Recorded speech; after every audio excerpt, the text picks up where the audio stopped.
Sino mag-aakala na sa gitna ng Kamaynilaan, may ferry in the city? Ito ang Pasig River Ferry. Wala pa mang dayuhang nakakapasok sa bansa. Ginagamit na ang Pasig River bilang transportasyon para maghatid ng kalakal. Napapadali kasi ang pagpunta ng mga taga-Pasig sa Maynila na sentro ng kalakalan. At ngayon, hindi na lang ordinaryong bangka ang pumapalaot sa Pasig River. 2007, nagsimula ang operasyon ng ferry sa Ilog Pasig. Mayroon lang na 5 lancha o ferry noon. Pero ngayon, nagdagdag pa ito ng 7. May malaki at maliit. 50 pasahero ang kasya sa malaking ferry, habang ang maliit naman kaya ang 30 katao. Noon daw, air-conditioned pa ang mga sasakyan. Pero ang mga bagong lancha na nadagdag ngayon, hindi na, para na rin daw ma-enjoy ng mga sumasakay ang ride at mga tanawin. Komportable ring makakaupo ang pasahero sa lawak nito.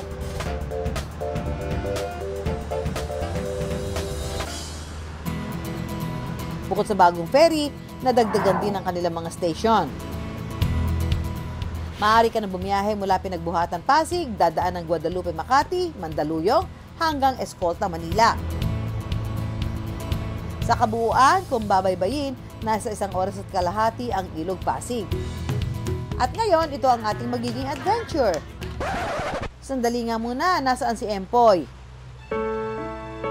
Dear Mami Sue, para sa iyo ang pansit na ito. Love, love, love. Empoy.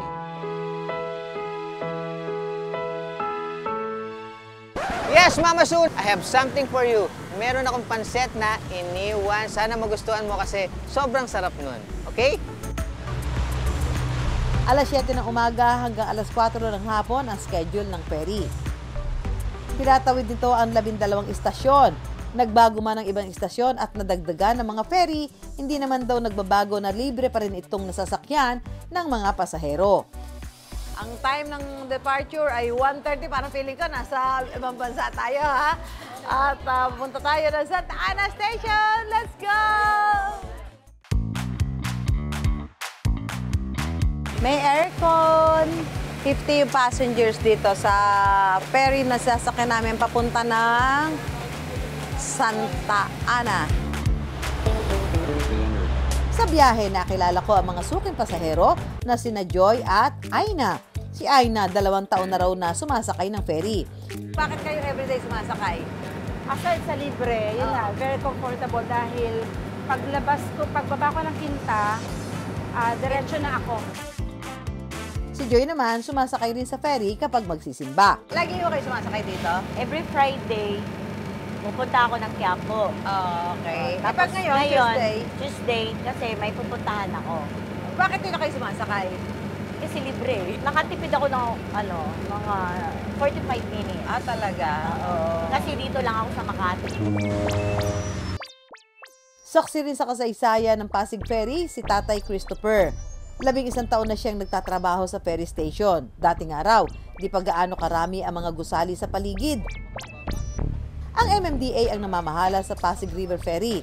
Dahil sa pagtatrabaho sa ferry, naitaguyod ni Tatay Christopher ang pag-aaral ng kanyang mga anak. Nakatulong po sa pamilya ko dahil meron po akong 5 anak. Nakapagpa-graduate po ako, maganda pong achieving ko rin pong narating dito sa Pasig River Ferry. Dito ako nakapagpaalam na mag-schooling, ma'am. Bali, nakagraduate po ako ng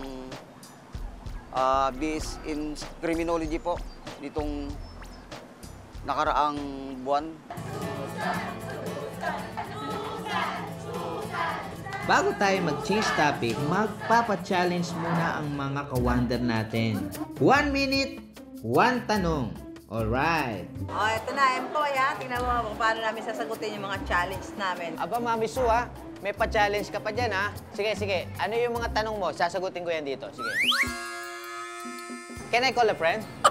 Merong Mandaluyong. Pala eh. May mapa pala tinuturo si Kuya eh. Saan matatagpuan ang Binondo at Chinatown? Saan po matatagpuan? Escolta. Escolta. Am I right, Mama Sue? Ito ang kauna-unahang istasyon ng Pasig Ferry. Nasa Laguna de Bay. Wait lang. Tatanungin natin sa staff sa likod. Pasig Ferry, Laguna Bay. Saan po?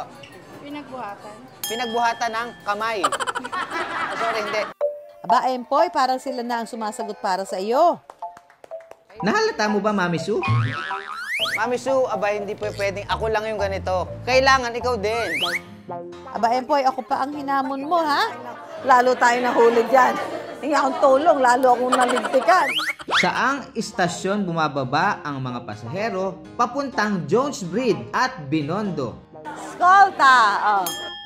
Istasyon ito kung saan ipinangalan sa isang sikat na universidad sa Pilipinas. POP! Anong istasyon ito na itinuturing na sentrong sakayan ng Pasig River Ferry? Guadalupe!